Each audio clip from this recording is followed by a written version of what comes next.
Nomor 1. Kemampuan yang dapat ditampilkan atau dilakukan untuk satu mata pelajaran atau kompetensi dalam mata pelajaran tertentu harus dimiliki oleh peserta didik disebut A. Kompetensi dasar, B. Standar kompetensi, C. Indikator, D. Kompetensi lulusan, E. Kecakapan hidup. Jawabannya adalah B. Standar kompetensi. Nomor 2. Berikut ini adalah prinsip-prinsip dalam penyusunan RPP atau rencana pelaksanaan pembelajaran, kecuali A. Memperhatikan perbedaan individu, B. Mendorong partisipasi aktif peserta didik, C. Memberikan umpan balik dan tindak lanjut, D. Menerapkan teknologi informasi dan komunikasi, E. Keterkaitan dan keterpaduan isi dengan silabus. Jawabannya adalah E. 3. Aspek yang berkaitan dengan perasaan, emosi, sikap, dan derajat penerimaan atau penolakan terhadap suatu objek peserta didik. A. Afektif, B. kognitif, C. psikomotorik, D. emotif, E. sensitif. Jawabannya adalah A. Afektif. Nomor 4. Kriteria atau acuan atau pedoman dasar dalam menentukan pencapaian minimal hasil belajar peserta didik dinamakan A. Standar kompetensi lulusan, B. Standar batas minimum kelulusan, C. Ambang batas minimum lulus, D. Nilai ketuntasan minimal, E. Kriteria ketuntasan minimal. Jawabannya pastinya E. Nomor 5. Dalam proses pembelajaran, agar proses pembelajaran dapat berjalan dengan efektif, maka guru perlu mempunyai sikap sebagai berikut, kecuali A. Mendorong siswa untuk membuat keputusan sendiri, B. Memberi balikan dan pengayaan sebagaimana diperlukan, C. Mengusahakan suasana belajar yang menyenangkan, D. Memasukkan unsur yang tidak diperkirakan sebelumnya, E. Membuat pembelajaran yang kreatif. Jawabannya adalah B. Memberi balikan dan pengayaan sebagaimana yang diperlukan. Nah, itu hanya untuk siswa yang sudah mencapai proses pembelajaran yang efektif.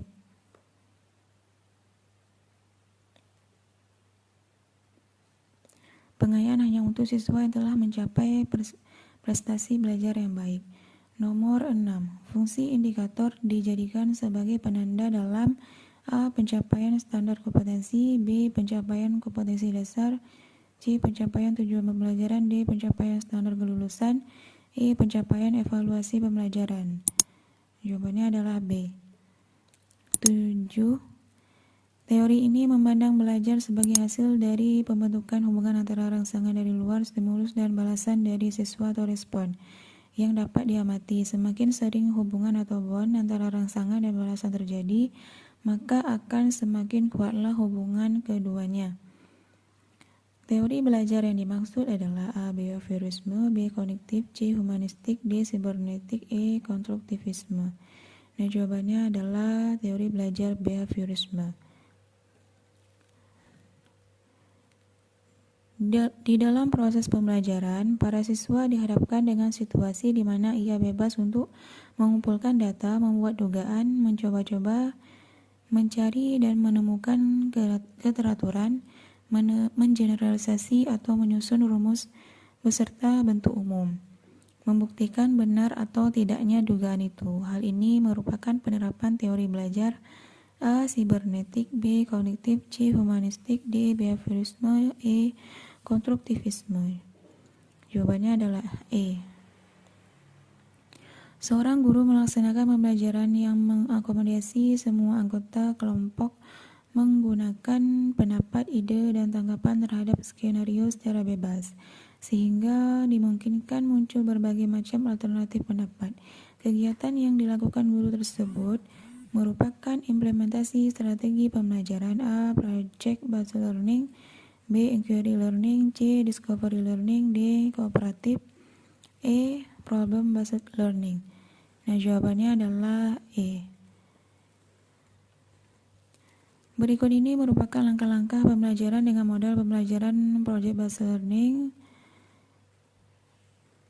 Urutan yang benarnya adalah Nah, untuk urutannya nomor 1 itu penentuan pernyataan mendasar, nomor 2 mendesain perencanaan proyek, nomor 3 menyusun jadwal, nomor 4 memonitor peserta didik dan kemajuan proyek, nomor 5 menguji hasil, nomor 6 mengevaluasi pengalaman.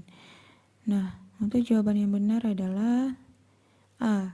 Jadi urutannya sudah benar, dimulai dari penentuan pernyataan mendasar, terus mendesain perencanaan proyek, menyusun jadwalnya, memonitor peserta didik dan kemajuan proyek, menguji hasil dan mengevaluasi. Oke, yang terakhir, hari itu jam pertama di hari sedang hujan. Bu Weni Hapsari memanfaatkan teknologi informasi di dalam proses pembelajaran di kelas 4. Capaian pembelajarannya agar peserta didik memiliki kesadaran arti penting kerjasama di dalam kehidupan. Di dalam kelas tersedia LCD dan laptop. Kegiatan pembelajaran yang paling sesuai adalah A. Peserta didik menyaksikan video berisi kegiatan gotong royong kemudian membuat kesimpulan. B. Peserta didik membaca cerita bergambar tentang kegiatan gotong royong. C. Peserta didik diminta untuk membuat video sederhana secara kelompok dan mempresentasikan. D. Peserta didik mendiskusikan secara kelompok tayangan video dan diminta membuat kesimpulan. E. Peserta didik membuat karangan tentang topik pembelajaran pada saat itu. Nah, jadi yang memuat Bu Weni itu memanfaatkan teknologi informasi. Nah, itu yang paling tepat adalah D. Peserta didik mendiskusikan secara kelompok tayangan video dan diminta membuat kesimpulan. Kalau A itu, nah di sini tidak terlihat adanya pembelajaran yang bersifat kooperatif. Peserta didik menyaksikan video lalu membuat kesimpulan. Jadi ini sifatnya mandiri. Kalau yang D ini adalah sifatnya kooperatif. Mereka itu mendiskusikan secara kelompok lalu membuat kesimpulan. Demikianlah. Wassalamualaikum warahmatullahi wabarakatuh.